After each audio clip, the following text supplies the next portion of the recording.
Where the north has its honor and the south its chivalry, the Iron Islands has its strength. We call ourselves the Ironborn, and we are warriors feared throughout the Seven Kingdoms. Or so we used to be. Unlike their mainland cousins, the first men of the Iron Islands never bowed to the old gods. Theirs was the drowned god, who made the Ironborn to reave and sack and write their names in salt, steel and song, that his enemy, the Storm God, could not wash away.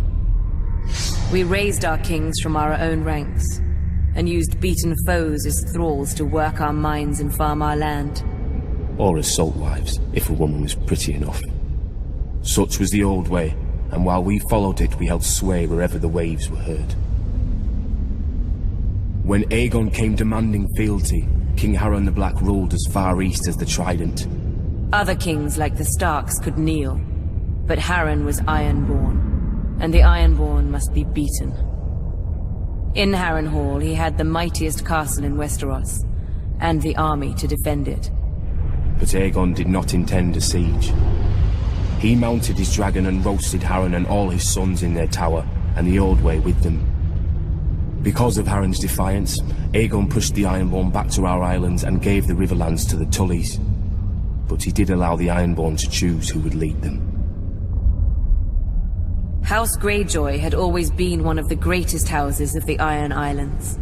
We trace our descent from the Age of Heroes and the legendary Grey King, who took a mermaid to wife and made war upon the Storm God for 1,000 years.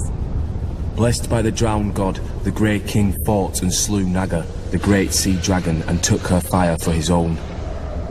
This history made our ancestor Vicon Greyjoy the natural choice to lead the Ironborn after Aegon's conquest. For 300 years, House Greyjoy ruled the Ironborn. We styled ourselves Lord of the Iron Islands, King of Salt and Rock, Son of the Sea Wind, Lord Reaper of Pyke. In truth, we were thralls. Our people still chanted, "What is dead may never die." But the Old Way had died. Until the Targaryens followed their dragons into the grave, and our Lord Father, Balon Greyjoy, rose against the new king, Robert Baratheon.